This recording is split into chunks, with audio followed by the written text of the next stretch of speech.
Semuanya pakai akal, tapi ternyata outputnya berbeda-beda. Baik Jahmiyah, Asy'ariyah maupun apa? Mu'tazilah. Contoh mereka menggunakan akal juga. Kalau Allah beristiwa di atas arsy, Allah berada di atas langit. Kata mereka berarti Allah lebih kecil daripada langit, berarti Allah butuh kepada langit. Karena yang di atas lebih kecil daripada yang di bawah, dan yang di atas butuh kepada yang di bawah. Ini disampaikan oleh Ar-Razi, tokoh Asy'ariyah. Bantahannya gampang. Tidak semua yang di atas berarti lebih kecil daripada yang di bawah, dan tidak semua di atas pasti butuh kepada yang di bawah. Contohnya langit dan bumi. Yang lebih di atas mana? Langit atau bumi? Langit. Mana yang lebih besar? Langit atau bumi? Langit lebih luas. Apakah langit butuh kepada bumi? Jawabannya tidak. Tidak ada tiang. Tidak ada tiang menyangga antara bumi dengan apa? Langit. Berarti menunjukkan yang di atas tidak mesti nempel kepada yang di bawah, yang di atas tidak mesti butuh kepada yang di bawah, yang di atas tidak mesti lebih kecil daripada yang di bawah. Kalau itu antara makhluk dengan makhluk saja tidak lazim, apalagi antara Allah dengan makhluk. Menggunakan akal. Makanya semua mu'attil, semua penolak sifat pasti musyabbih. Dia pasti membagaimanakan Allah terlebih dahulu, baru kemudian dia tolak sifat tersebut. Kata dia berarti melazimkan demikian. Makanya waktu ada orang datang kepada Imam Malik bertanya, sumber akidah yang keliru yang juga berbahaya adalah menjadikan akal sebagai sumber akidah. Banyak orang tersesat dalam hal ini, menjadikan akal sebagai sumber akidah. Ya.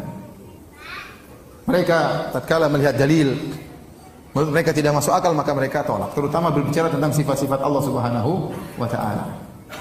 Ya akhi, mungkin menurut Anda tidak masuk akal, masih banyak orang masuk akal. Masih banyak menurut akal yang lain masuk akal. Kenapa Anda menjadikan akal Anda sebagai patokan? Banyak perkara-perkara yang dahulu tidak masuk akal, sekarang masuk akal. Saya bilang sama antum, kalau antum kembali 1000 tahun yang lalu, terus antum bilang sama nenek moyang kita 1000 tahun yang lalu, ada alat bisa video call. Kira-kira nenek moyang kita bilang apa? Ente gila bin Majnun katanya. Video call gimana caranya? Nggak usah jauh-jauh, sekarang saja saya tanya sama antum. Antum tahu nggak cara kerja video call? Kok bisa wajah kita di sini kemudian muncul di HP istri kita dengan jarak berkilo-kilo? Ada yang bisa jelaskan? Antum aja nggak ngerti sampai sekarang gimana caranya. Saya pernah tanya sama orang, bagaimana caranya? Kok bisa saya ngomong di sini suara saya kedengar di sana? Ya mungkin orang yang pakar itu kan ada gelombang Ustaz karena begini suara macam-macam atau lewat kabel dan macam-macamnya. Saya sampai sekarang tidak ngerti. Ada yang bilang Ustaz saya tahu Ustaz. Kalau ada pulsanya bisa Ustaz. Dia paham. Itulah pemahaman dia, mau diapain? Kalau nggak ada pulsanya nggak bisa, memang top kata saya.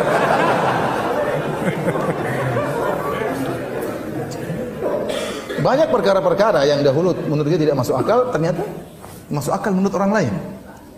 Banyak perkara-perkara yang tidak bisa kita masuk ke akal kita. Jadi akal ini punya kemampuan terbatas. Akal bahkan daya khayalnya pun terbatas. Jangankan untuk menembus, memikir, bahkan daya khayalnya pun terbatas. Seandainya saya bilang sama antum sekalian, bisakah antum menghayalkan ketampanan Nabi Yusuf? Antum nggak bakalan mampu. Yang bisa antum hayalkan orang tertampan yang pernah antum lihat. Benar.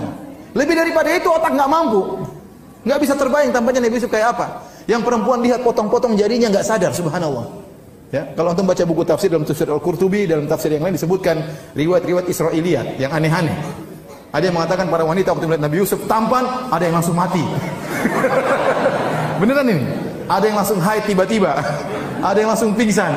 Saking tampannya Nabi Yusuf. Kalau kita sesuai dengan Al-Quran saja, tidak usah aneh-aneh. Waqatta'na aydiyahunna. Mereka potong-potong tangan mereka tanpa sadar. Saking tampannya Nabi Yusuf.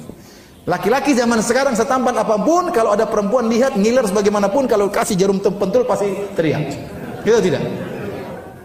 Tapi Nabi Yusuf, kita bisa lihat ada orang histeris lihat orang yang sangat dia cintai. Ya Nabi Yusuf begitu muncul alaihissalam, wanita sampai motong-motong jarinya tidak sadar. Kita nggak mampu menghayalkan tampannya Nabi Yusuf. Kenapa? Otak kita daya khayalnya saja terbatas. Demikian juga daya pikirnya.